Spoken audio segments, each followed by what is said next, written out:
Okay, so today we're on lesson 2.4 and we are shifting gears a little bit with this unit. So this unit kind of combines slope or rate of change with graphing lines and then solving what's called systems of equations. So a system of equations is just a set of two or more linear equations that contain the same variables. In our case, it's going to be x and y will be the variables they're containing most often. The solution to a system is the point where the two lines intersect. So your answer should always be given in a coordinate pair, like x comma y, right? And we also have three options for what our answers could look like. So if it's a one solution, that's where you'll have just that x comma y. It has two lines, so say I graphed this line, and then I went back and I graphed this line. My solution is where they cross, okay, where they both intersect at. A no solution is when the lines are parallel, so they have the same slope, and they're never going to touch. So we can't have a solution because there is no intersection or crossing point.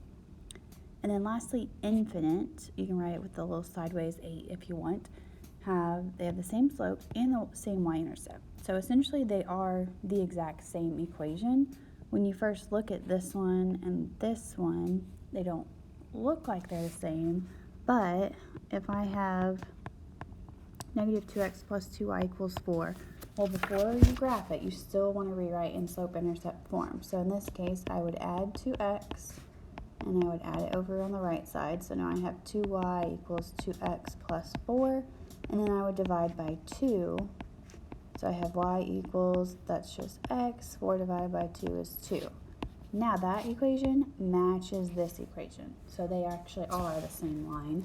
One was just written in a different form at first. So that means basically those two lines, they are the same, so they are touching at infinite points, like all along this line. So we really can begin to start saying which point exactly, so that is infinite. All right, so there are a few ways to solve systems, but today we're starting off with graphing, so hopefully you remember the graphing part from the first bit of the unit. I put the steps here if you forgot. Something I've been seeing a lot is students are not rewriting the equation. You have to solve for y if it's not written, like number 2, this one. Okay, that's not in slope-intercept form, so I would have to rewrite that before I graphed it. Once you do, we're ready to start graphing. So I'll just kind of do number 1 and work through these. So graph each equation, plot the y-intercept first. Right? And in class, I had the students label what they were. So y-intercept is the b, and then the coefficient on x is the m or the slope. Okay, so if you don't know that yet, I would write that down. B equals y-intercept, m equals slope. One thing we said in class was B, you want to think you begin here, and M is how you move from that point. So for number 1, the first line has a y-intercept of 3. So I would go up from the origin, I'm going to go 1, 2, 3, plot a point. And if the slope is 1 over 4, so that would be 1, remember the y on top tells you up or down, so 1 up. And for right, if you remember, you can also do the exact opposite. So I could do 1 down for left, because that's like a double negative, which would still cancel out to be positive. So you want to make 2 points from that line. So I'm going to go 1 up and 1, 2, 3, 4 right. Or since I don't have space to do that again, 1 down and 1, 2, 3, 4 left. And connect your line. All right, the second one, and again, it's already in slope-intercept form, so I'm going to begin at 5 on the y-intercept, and then 3 over 4, so that's, you may realize I don't have space as you go up 3. You could try to guess it, but instead, I'm going to say, or I could go 3 down and 4 left, because I do have space to do that. So 1, 2, 3, 1, 2, 3, 4. And I don't have space for, you usually want to try to put 3 points, but I only have space for 2 on this one, so that's okay. All right, so we graphed both of them. That's kind of the main part. Lastly is tell the intersection point. All right, and if they intersect, that is one solution, and then the solution would be the x is -4 here, and then it goes up 2, so that's a positive y value of 2. Okay, so on number 2, to get you started off, remember this top one is not in slope-intercept form, so I need to rewrite that. So to do that, I have 3x minus 2y equals 6. I want to subtract 3x. So now I have -2y. I like to write the x part at the front here, that way it's already in slope-intercept form. So you want to think for the 6, if there was no sign on it, it's like a positive, so plus 6. And then divide by -2. And you have to divide both things by -2, both parts. So that's negative and negative makes positive. I would leave it 3/2 because that is easier to graph it as a fraction than as a decimal. Okay, now I'm ready to graph that line. So again, let's label. I'm going to begin here and I'm going to move here. So that's 1, 2, 3.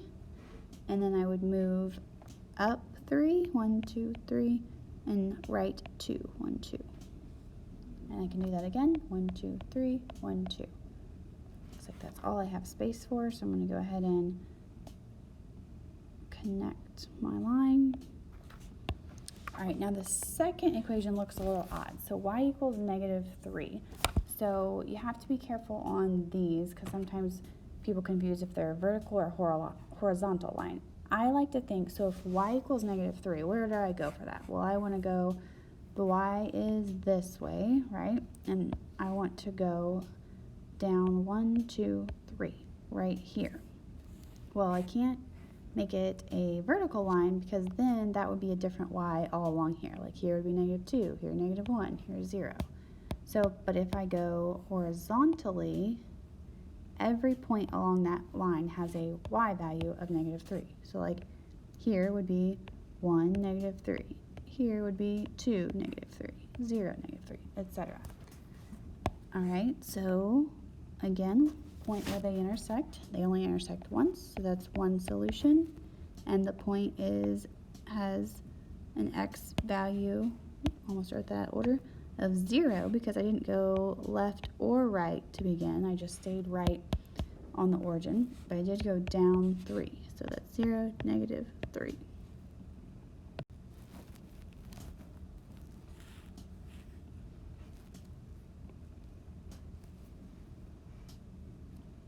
Okay, on these last, so number 3 is already in slope-intercept form.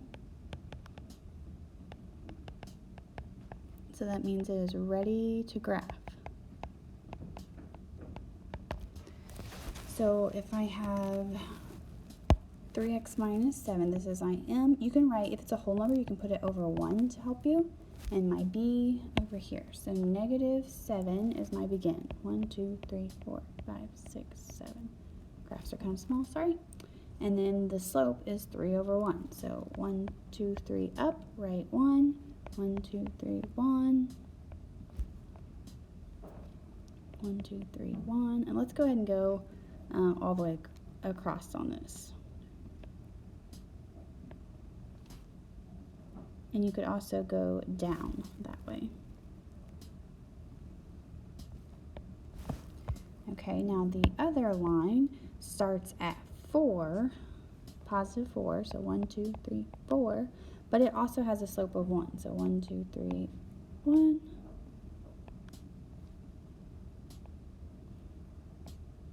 So you may have already realized that these slopes were the same, meaning they're going to be parallel lines because they have the same slope but a different y-intercept.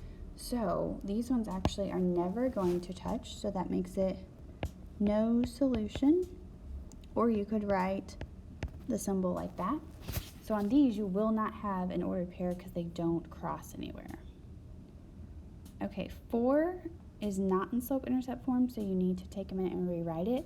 So I would pause the video, please, and see if you can correctly rewrite those. And I will show the answer, so make sure you pause it. That way you can just check it here in a minute.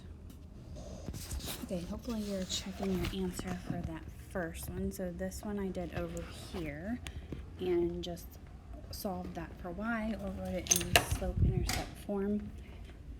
I went ahead and simplified negative 2/3 over negative 3 to be positive 2 over 3, and then I wrote the 10 over negative 3 as a decimal. I wouldn't recommend that for the slope, but for the y-intercept, it's more user-friendly either way, so you can kind of pick. So again, this is our m, or our slope. That's how we're going to move. Negative 3.3 is our b, or where we'll begin. So I'm starting at negative 3.3. That's going to be 1, 2, 3, and a little bit past that, which our graph is small, so it kind of takes up the whole thing. And then 2 over 3 is 2 up and 3 right. So 1, 2, 1, 2, 3, 1, 2, 1, 2, 3. I could also go down to left 3. Remember, that's actually kind of right above that, right above or below the line, since it's 3.3. Okay, so I'm going to go ahead and work this other one out with you. So this one also needs to be written in slope-intercept form. So I would start with adding the 2x, and I add it over here. Now I have 3y equals, I'm going to write the x first, so it's in slope-intercept form. So positive, and then that was a negative 10, so I put minus 10, divide by 3, and then again negative 10 divided by 3 is negative 3.3. So essentially we have the exact same line as over here. So if I graph that, it's going to be the same, and those lines are really just gonna overlap. Okay, so if they come out to be that exactly the same line that you're graphing, that is infinite solutions. Okay, go ahead and rewrite these last two, because again, they are not in slope-intercept form. We have to solve for that. So 2x minus 5y equals negative 3. I want to subtract 2x since it was a positive.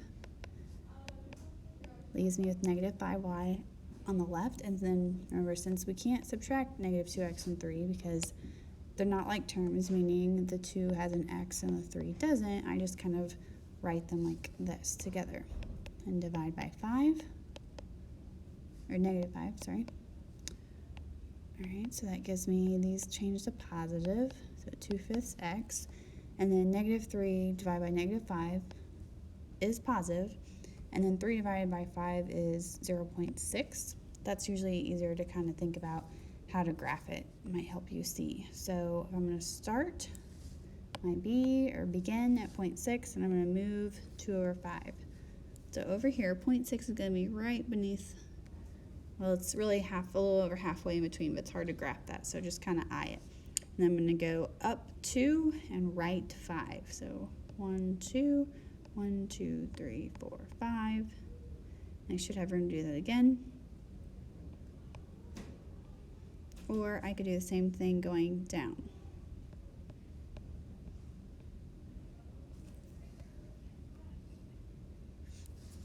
Okay, for the other one, I want to subtract 3x. So 5y equals negative 3x plus 8. Divide by 5.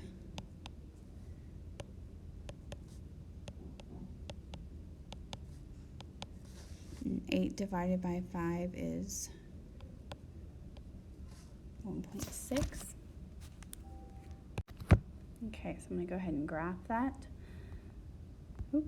Okay, this is my B for begin, M for move. So 1.6 is going to be like one step above that first one that we did.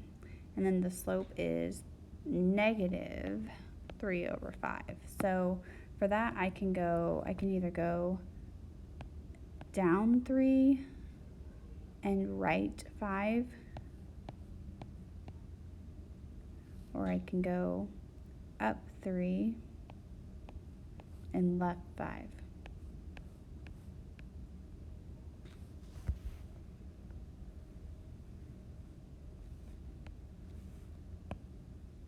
I actually forgot to connect that first line.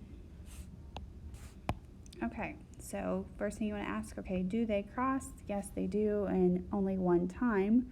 So it's right there, it looks like. So that's one solution. So I need to get the ordered pair. Looks like that is 1, 1. Okay, and last thing we're looking at here is checking solutions for systems. So they're going to give you a coordinate. So usually the coordinate is what we're giving them as our answer, but if they give it to us, we're trying to check and see if that would work. So what you want to do is plug it in to both equations. So I want to plug the x in the x spot, y in the y spot, and then make sure the equation comes out true. So let me show you what I mean for that. So for number 1, 3, 1. 3 is the x value, 1 is the y. That's just kind of the order they go in. So for this one, if I plug in x plus y equals 4, that's now 3 plus 1 equals 4. You want to simplify this side. So 3 plus 1 is 4. And it should have equaled 4, so that's good. So I put a check mark there. Okay, the next one, now that's 2x means 2 times x. So that's 2 parentheses to show multiply times 3 minus the y value was 1. And it's supposed to equal 3. So we're going to, again, we simplify and check this side. 2 times 3 is 6, minus 1 is 5. And that does not equal 3. So they both have to be true. So this one would be a no. You can say or not a solution, either way. All right, so take a pause and go ahead and try number 2 on your own. So plug into both and see if that would work. Okay, hopefully you plugged in and got what I got. So on the first one, I got negative 12 equals negative 12, which is correct. On the second one, though, I got 8 equals 9, which is not true. So that means this is not a solution to this system of equations. Okay, make sure you submit your homework for this lesson. So we are on 2.4, and if you have any questions, please message me. Thanks.